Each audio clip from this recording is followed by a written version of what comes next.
नमस्कार, संपादकीय में आपका स्वागत है।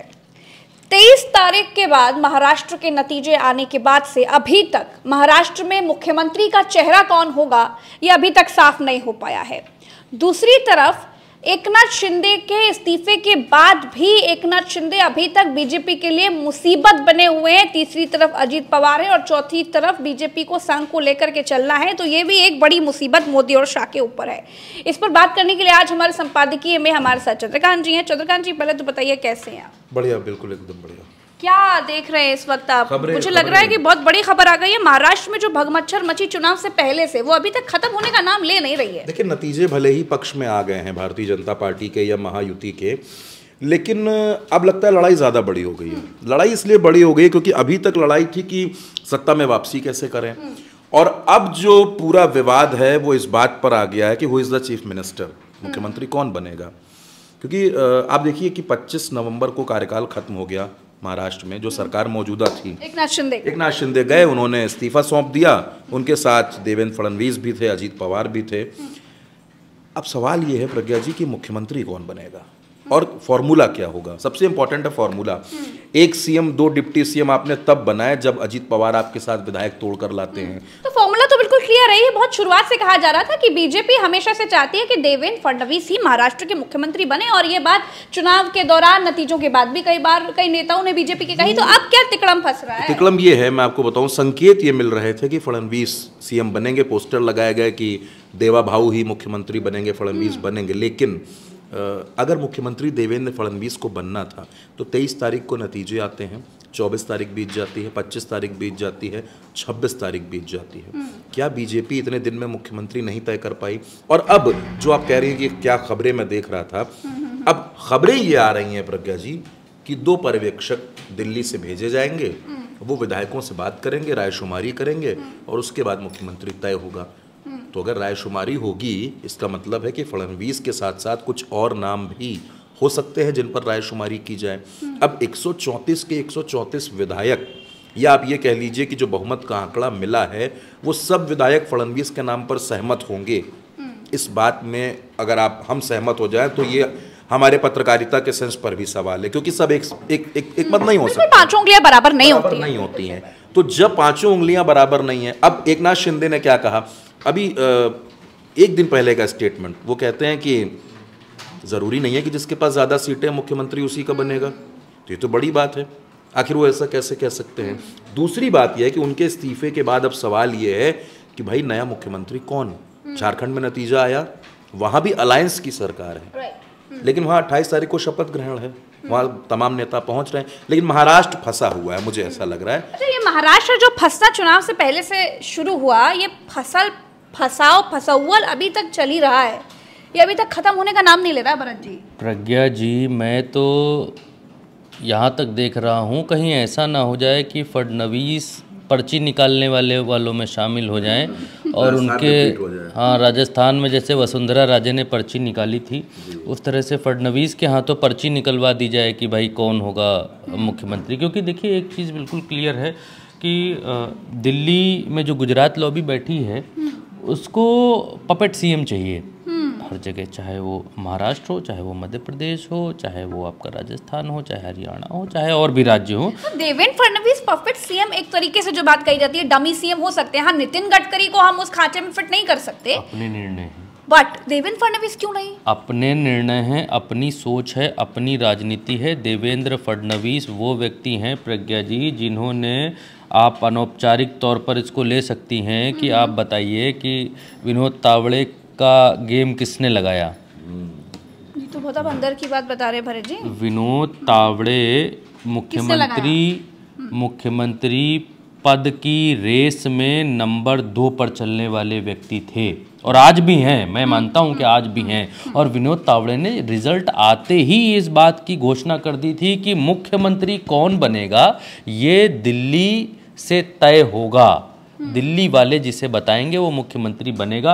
और इसीलिए अभी तक महाराष्ट्र में सीएम पद की घोषणा नहीं। एक चीज़ और मैं आपको बताता हूँ, महाराष्ट्र में लगभग 36 जिले हैं और कहा जा रहा है कि इस बार 43 मंत्री बनाए जाएंगे।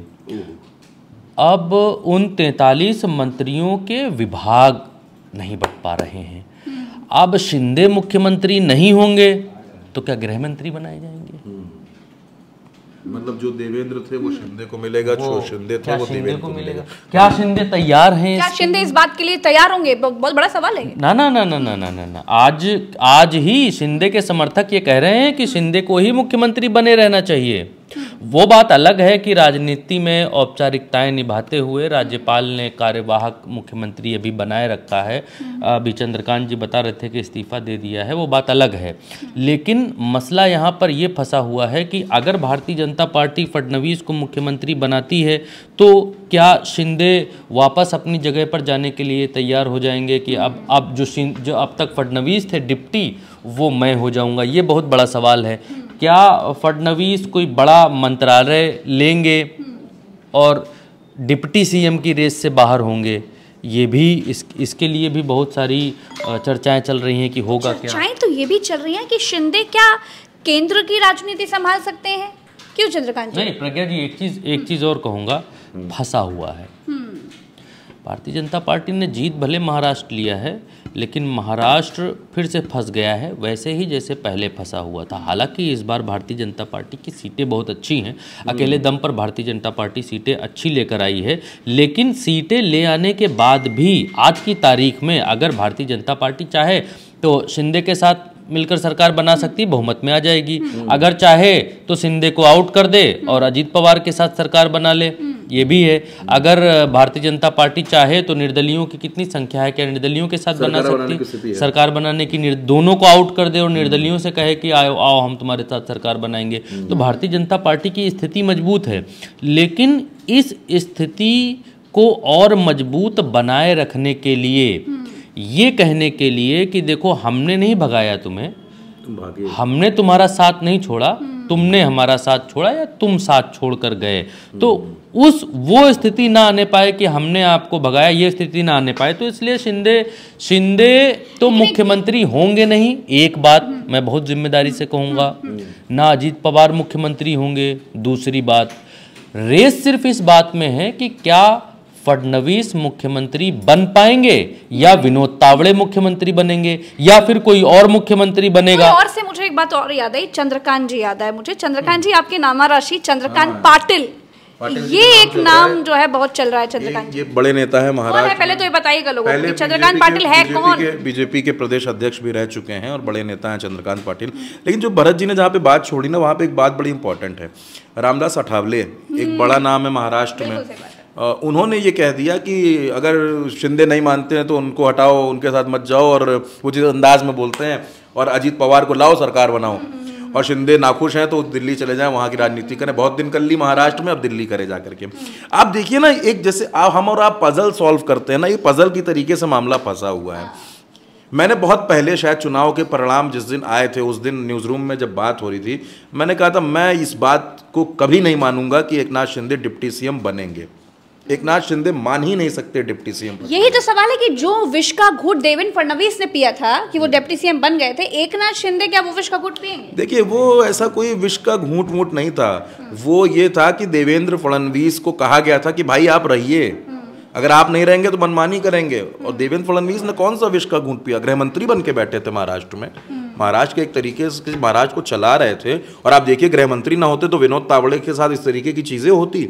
इतना बड़ा नेता एक सड़क के किनारे एक रेस्टोरेंट में बैठ करके पैसे के साथ इस तरीके का बवाल हो जाएगा विनोद तावड़े के साथ। आज क्या है विनोद तावड़े? अरे भाई, सरकार आपकी, पुलिस आपका, सिस्टम आपका, चुनाव आयोग आपका, और फिर भी विनोद तावड़े के यहाँ रेड पड़ जा रही है। विनोद तावड़े, हमारे जो सूत्र हैं वो ये कहते हैं, हालांकि मीडिया में खबरें तमाम सारी ये आई कि वो लोगों को पैसा बांट रहे थे वोट खरीदने के लिए, लेकिन मेन मसला ये है कि हमने वहाँ के पत्रकारों से जो बात की, मसला ये था कि विनोद तावड़े उस दिन चुनाव में जो बस्ता लगाते हैं लोग, बस्ते पर पैसा जाता है, 5-5 हज़ार रुपये, 4-4 हज़ार रुपये के हिसाब से जाता है, और खाने पीने के लिए भी पैसा वितरण होता है। हालांकि ये नहीं होना चाहिए, चुनाव में नहीं होना चाहिए, चुनाव आयोग में कहीं ऐसी गाइडलाइन नहीं है कि आप, लेकिन अब आप पैसा नहीं देंगे तो आपका नाम का बस्ता लगाएगा कौन, आपकी पर्चियाँ वहाँ बांटेगा कौन? तो उस चीज़ का वो हिसाब किताब करने के लिए गए थे, वो पैसा बट रहा था वहाँ पर। और पकड़ा किसने, आप ये देखिए, पकड़ने वाले लोग कौन हैं और पकड़ाए कौन गए, विनोद तावड़े। पकड़ने वाले लोग कौन हैं, बीवीए के नेता, हाँ, उन लोगों ने पकड़ा।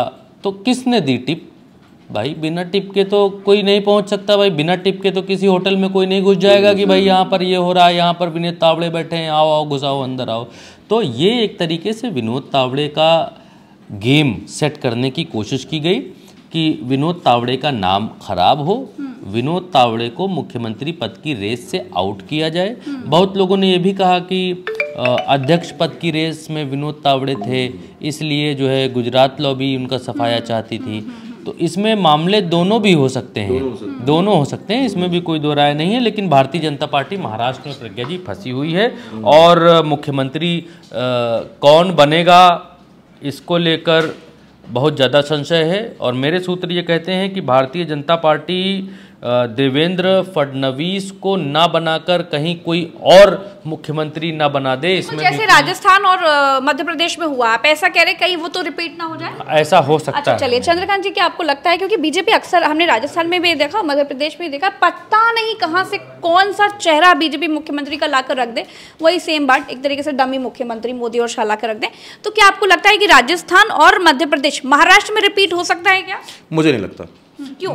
मुझे ये नहीं लगता कि राजस्थान और मध्य प्रदेश की तरह ऐसा कुछ होगा। मुझे ऐसा लगता है जो भरत जी ने नाम बताया, विनोद तावड़े का नाम बताया, विनोद तावड़े का कॉन्फिडेंस बोल रहा था और मुझे लगता है कि कुछ वैसा ही होगा, वरना पर्यवेक्षक ना भेजें। आपको लग रहा है कि विनोद तावड़े मुख्यमंत्री बनेंगे, बन सकते हैं? हाँ, क्यों नहीं बन सकते, बिल्कुल बन सकते हैं। लंबे वक्त चर्चा तो चंद्रकांत पाटिल की भी है, विनोद तावड़े की भी है, देवेंद्र फडणवीस की भी है, कहीं ना कहीं विनोद तावड़े ज्यादा मजबूत है। और दूसरा, मैं आखिर में आपसे सिर्फ इतना कहूंगा कि ओबीसी पॉलिटिक्स जो बीजेपी कर रही है उसके खांचे में तावड़े फिट बैठते हैं। चलिए तो भाई समय हो चुका है। आज संपादकीय में हमने इस पर चर्चा करी कि आखिर महाराष्ट्र में जो भगमच्छर मची हुई है ये क्यों मची हुई है और ये कब तक मची रहने वाली है। खैर अभी तक तो मुख्यमंत्री का चेहरा कौन होगा ये साफ नहीं हो पाया, लेकिन फिलहाल हमारे संपादकीय में, हमारे न्यूज़ रूम में इसकी चर्चा जरूर हो गई। हम फिर मिलेंगे अगले संपादकीय एपिसोड में। अभी इतना ही, मैं दीजिए इजाजत, नमस्कार।